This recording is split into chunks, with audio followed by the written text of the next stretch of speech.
La memoria es una facultad que le permite al ser humano retener y recordar hechos pasados. ¿Pero una ciudad puede tener memoria? ¿Quiénes son aquellos que construyen esa memoria? Mi nombre es Emilio Castelazo y el día de hoy te invito a que me acompañes a profundizar en la memoria de Querétaro, esa que construimos cada uno de nosotros cada día. Te invito a que exploremos la crónica de una odisea. Sígueme.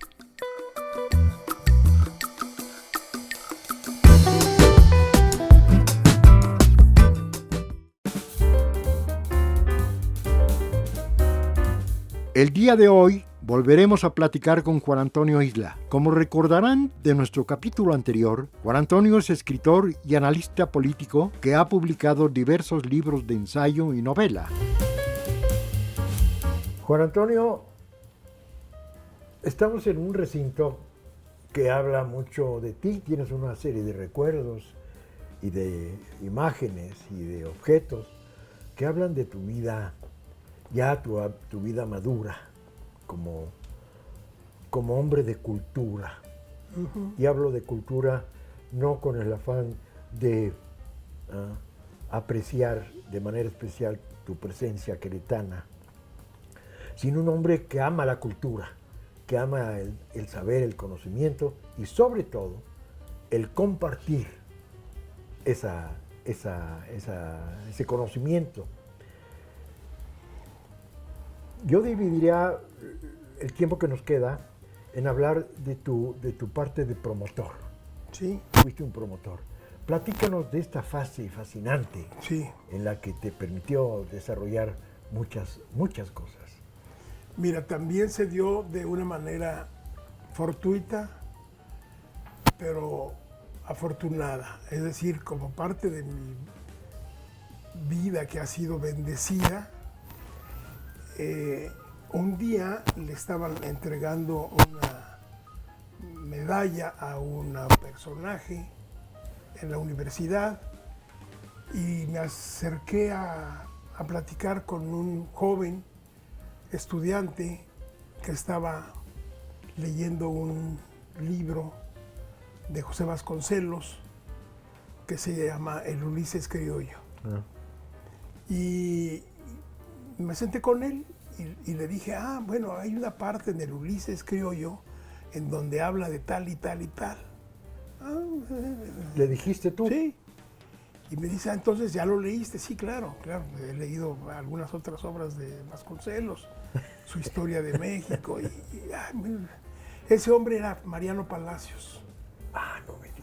Sí, y entonces ahí como que se le quedó la idea de que yo sabía, que sabía mucho, cosa que, bueno, pues por lo menos que sabías más que él. En ese momento sí, y de ese personaje en particular. Bueno, total, Mariano, por las cosas del destino, es llamado a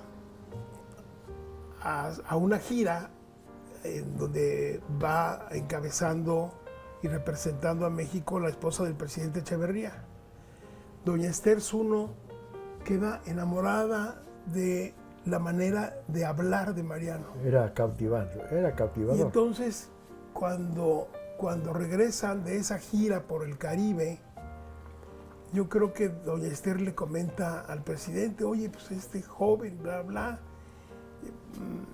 y dice, pues hay que darle alguna oportunidad. Bueno, pues que sea delegado del INJUVE. Del INJUVE. Pues Mariano tenía 18 años, o 17. Entonces, bueno, pues ya lo hacen delegado del INJUVE y buscando a alguien que le apoyara en la promotoría cultural, así se llamaba, su compañera de trabajo era Paula de Allende, y le dice Mariano a Paula, oye Paula, ¿y por qué no me ayudas aquí? No, pues yo estoy aquí ya comprometida con Álvaro Arreola. Correcto. En la escuela de bachilleres, pero te recomiendo a este joven que por ahí tiene una chamba media inestable. ¿Y quién es Juan Antonio Isla? Pues Mariano, como siempre, muy ejecutivo, muy práctico, me llama y me dice, oye, ¿quieres hacerte cargo de la promotoría cultural así empieza del INJUVE? Así empieza. Así empieza. Pero empieza porque con mucha suerte, porque le digo yo, sí, con mucho gusto te ayudo. Oye, pero el sueldo es muy bajo. No importa, me caes bien y me gusta el tema. Bueno, pues ahí empieza una relación, yo creo, muy estrecha, muy que luego se hace y muy fructífera. De mucha fuerza, Sí. Pero yo creo que la suerte a la que tú haces mención varias veces no es tal, sino la circunstancia Sí. en la que de repente, pues si tú no le dices la lectura del libro que estaba leyendo él precisamente, ese es el elemento detonador. Así es. No fue la suerte, la circunstancia. La pero circunstancia, bueno, ok. no vamos a pelear por eso. No. Ok, y ahí inicia tu proyecto ahí inicia. de promotoría. Sí. Ok. En el área de cultura. Ok, ¿qué sigue? Luego, Mariano va a la presidencia municipal. ¿Cierto? Y me dice, no quiero que vayas a la Casa de la Cultura, porque yo le había dicho que quería la Casa de la Cultura. Y me dice, más bien acércate un poquito más aquí a la administración. Pero yo estaba muy cercano a la Casa de la Cultura, Claro, ya. en donde estaba mi querida amiga Lupita Allende. Bueno, y luego pues Mariano va a la universidad y en la universidad me pide que investigue el tema de la extensión universitaria. Y me entrevisto con don Pepe Narro, que era el director de extensión universitaria en la UNAM, y luego voy a Veracruz y me traigo información y creamos aquí la extensión universitaria. Y entonces se va... Y al mismo tiempo me invita Álvaro Larrondo a ser director de la Casa de la Cultura. Ah, bueno, entonces...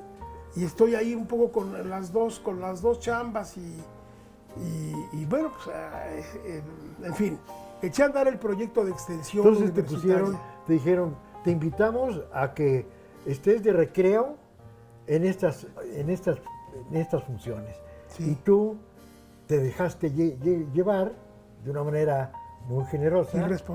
Irresponsable, pero productiva.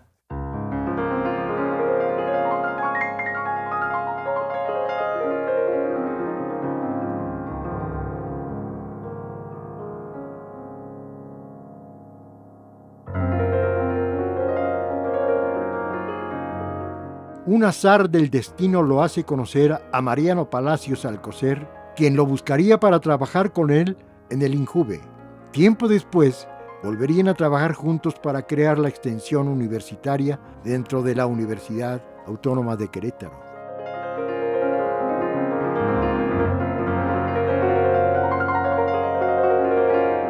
Estamos frente al hombre que empezó a dibujar en su ánimo, en su alma, en su intelecto, desde niño, un deseo de escribir, de hacer, de convertir.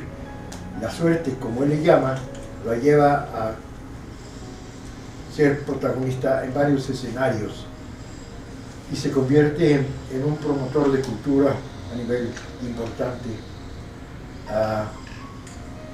Llegas a extensión universitaria que comentabas hace un momento. ¿Qué sigue? Luego Mariano Palacios va al Senado y del Senado es candidato al gobierno del Estado y como candidato al gobierno del Estado investiga sobre las funciones y los organigramas de ciertos modelos que estaban siendo eficientes en otros estados. Entonces ahí toma el modelo modelo de la Secretaría de Cultura y Bienestar Social del Estado de México. Y me designa secretario de Cultura y Bienestar Social, que realmente pues, tenía varias funciones, tenía no solamente la cultura, sino la parte educativa, donde está Álvaro Arreola, la parte de promoción social, que se llamaba así, donde está Blanca Paullada. Blanca Paullada, sí. Y el deporte, donde está Andrés Esteves. Y por alguna razón del organigrama, pues se queda el área de salud también. Entonces Hugo Gutiérrez Vega le hacía un poquito chunga, diciendo que era el secretario de Cultura y chunches varios, porque pues sí eran realmente muchas funciones. Pero bueno, fue una etapa extraordinaria. Veo aquí un buen tabache. Este es otro momento. Mira, se termina la Secretaría de Cultura y luego me voy un poco a San Luis Potosí a coordinar los trabajos del 400 aniversario de la Fundación de San Luis, en donde hicimos también un gran programa cultural. Y luego vengo y promuevo el semanario Nuevo Milenio. El semanario Nuevo Milenio ha sido una de mis mayores satisfacciones, aunque me haya dejado en la ruina. Económicamente fue un proyecto muy complicado, pero muy satisfactorio. Que todo el mundo auguraba que iba a ser nada más un chispazo. Un chispazo y que iban a ser unos cuantos números. Pues no, les demostré y me demostré a mí mismo de que podía superar hasta el milenio. Es decir, que realmente su título correspondía. Y bueno, y así fue el semanario Nuevo Milenio. Luego, bueno, no voy a hablar de todo lo que vino después, pero entra José Calzada Rovirosa de gobernador y me nombra coordinador de asesores. Y como coordinador de asesores hice un proyecto que fue la creación del Fondo Editorial de Querétaro. Hicimos muchos libros. Una de mis mayores satisfacciones es haber creado un pequeño librito que se llamaba Una historia breve de Querétaro, que es una joyita. ¿Ese texto quién lo hizo? Ese texto, bueno, yo lo coordiné, pero hay muchos colaboradores. Ah, es un colectivo. Sí. Historiadores, antropólogos, Querétaro en el tiempo. Es una breve historia de Querétaro. La compilación la hace una historiadora que se llama Lourdes Somoano. Ah, Somoano. Pero vean la calidad del papel, de las ilustraciones. Fue una maravilla. Bueno, termina el gobierno de José Calzada y yo traía por ahí reverberando una idea de una historia familiar. Ah, mira Mis bisabuelos fueron los Capuletos y Montescos del siglo pasado, porque se enamoraron siendo hijos de familias antagónicas políticamente. Uno era porfirista y el otro era maderista. Y de ahí surge esta historia que se llama Bajo los almendros, estampas de amor y muerte. ¿Por qué de muerte? Porque hay una línea trágica en esa familia de mi abuela. Pero bueno, esa es otra historia. Cuando termina el gobierno de Calzada, me pongo a escribir y en 6 semanas estaba lista la novela. Qué barbaridad. Y me gustó tanto que dije, no, pues esto merece que la publique alguien, o sea, no la voy a editar por mi cuenta. Y bueno, y me fui a lo más alto. Conocía yo a Jaime Labastida porque era miembro de la Espiga Amotinada y yo fui amigo más o menos, si no amigo, cuando menos sí cercano. De Heraclio Cepeda, de Juan Bañuelos, etcétera, y de Labastida. Entonces invito a comer a Labastida y le digo, oye Jaime, pues tengo este engargolado, a ver si le echas luego un vistazo. Sí, ¿de qué se trata? Pues es una novela. Uy, no, pues no, siglo XXI no publica novelas. No te garantizo nada. Bueno, y me dice, además voy a ir a la FIL de Guadalajara y voy a estar muy ocupado. A las 2 semanas me estaba llamando, me dice, Juan Antonio, me gustó mucho tu novela, vente a la Ciudad de México a firmar un contrato. Vámonos. Entonces ahí salió la primera edición. ¿Es tu primer libro? Es mi primer, bueno, había hecho compilaciones de ensayos, de columnas que escribía para el AM y para el magazine de Esteves. Pero este libro es tu primera novela. Como novela es mi primera novela. Okay. Y bueno, pues tuvo la bendición del siglo XXI. Y luego pues se agota la primera edición. Te comento antes. Sí. Me lo chuté en 2 días. Fíjate, bueno, para mí me costó un poquito de más trabajo.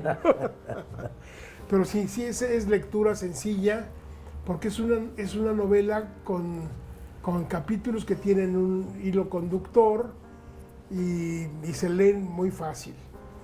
Y luego vino una experiencia, hicimos un viaje familiar a Europa y en el Museo Vaticano me di cuenta de que había una cantidad de esculturas mutiladas y mutiladas de los brazos y de los genitales. Entonces empecé a investigar y de esa investigación nació este híbrido que no es novela ni historia, sino es una combinación que se llama Las Notas Prohibidas de Tito Livio.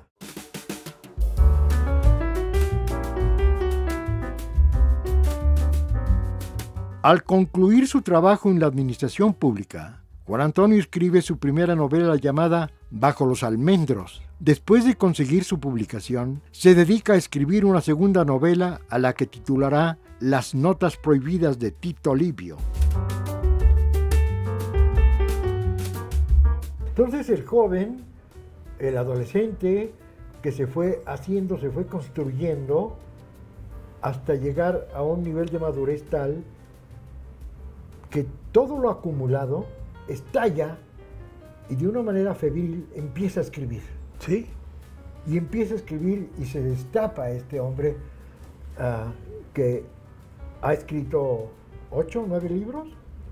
Bueno, 4 novelas, 2 libros de relatos, 2 de ensayo. Okay. Pero tienes razón, empiezo a escribir de manera febril. Es que, Emilio, Querétaro está lleno de historias. Querétaro es un manantial inaudito de personajes y de historias.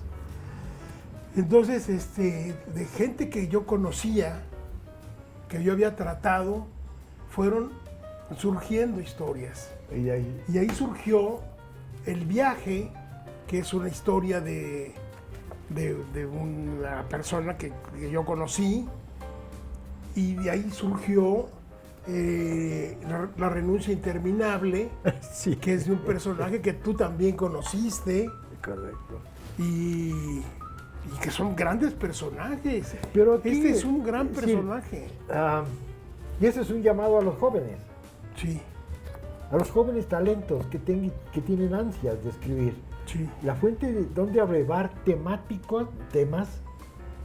pues es el propio Querétaro. En su entorno. Su entorno, aquí a estamos. Ver, hay una señora que hace un ejercicio de escritura que se llama cómo hacer tu biografía. Y yo creo que por ahí podemos empezar.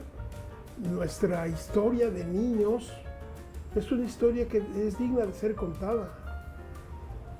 Hay un gran material, hay un gran potencial, mi querido Emilio. ¿Por qué surge el miedo a escribir? La gente normalmente le dicen, yo invito a las personas a los talleres de escritura, y me dicen, no, pues es que yo no tengo nada que contar, yo no sé cómo hacerlo. Y si siempre hay una serie de pretextos, ¿cómo los combates? A ver, mi querido Emilio, tú tienes un taller desde hace años en donde llegan gentes que no saben escribir, no saben qué decir, pero terminan diciendo, terminan escribiendo. Tú sabes perfectamente que lo que es el gran impulso para escribir es empezar a hacerlo. Sentarse y perder el miedo. El atreverse. Atreverse. El primer renglón. Y cuando despertó, el dinosaurio aún estaba ahí. Pum, pum, pum. ¿No? Sí. Bueno, Es fascinante. Ese es el cuento breve de Tito Monterroso. Pero así podemos empezar. A ver, algunos años más tarde, Otón llenó un formato que le pasó la asistente de la secretaria de un médico psiquiatra al que había ido a consultar, aun cuando no tenía muchas razones evidentes para hacerlo. No sentía ningún sentimiento ni malestar emocional que lo justificara, simplemente lo asaltaba esa inquietud por el hecho de estar complacido de no hacer nada. Bueno, esto, lo que te acabo de leer es al azar, pero esto da con las características del personaje. Tenemos en nuestras casas personajes, en el barrio tenemos personajes, y no para hacer literatura costumbrista, sino para hacer literatura lo más profunda que se pueda, Sí, si es posible. Dibujar el espíritu, el alma El de carácter. alguien, el carácter. Mira,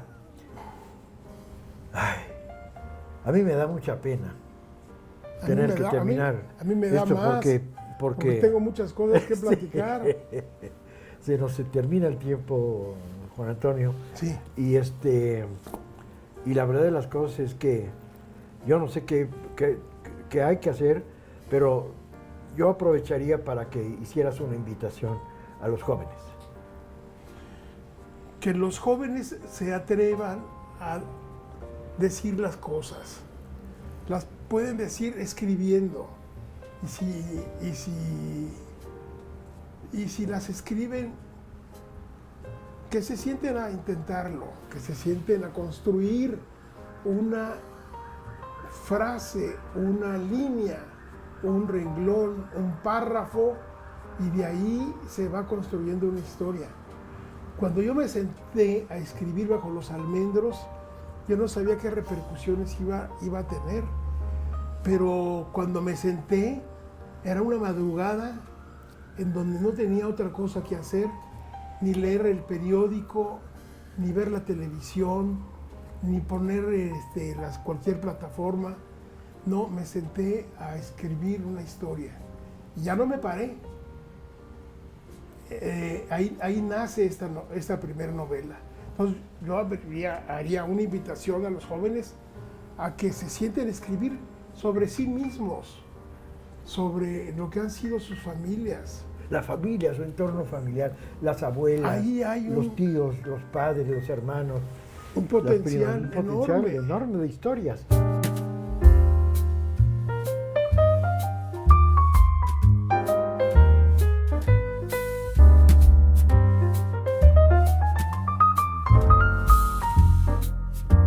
¿Dónde habitan las historias que esperan ser escritas? ¿Quiénes son sus personajes? ¿De quién será el papel y la tinta que descubra las palabras ocultas que aún tiene la literatura queretana? Para saberlo, tal vez solo necesitemos perder un poco el miedo. Esta charla deja de ser una entrevista, una mera entrevista, es una charla de un gran contenido. Yo te agradezco mucho esta oportunidad que me das de platicar. Hemos de hacer algo, hemos de construir algo para continuar con esta inercia que comenzó siendo en una mesa que le llamaban la preparatoria.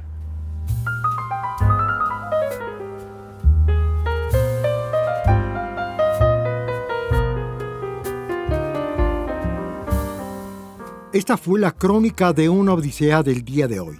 Te espero la próxima semana para ahondar una vez más en la memoria de Querétaro, aquella que tú y yo construimos juntos. Yo soy Emilio Castelazo. Hasta pronto.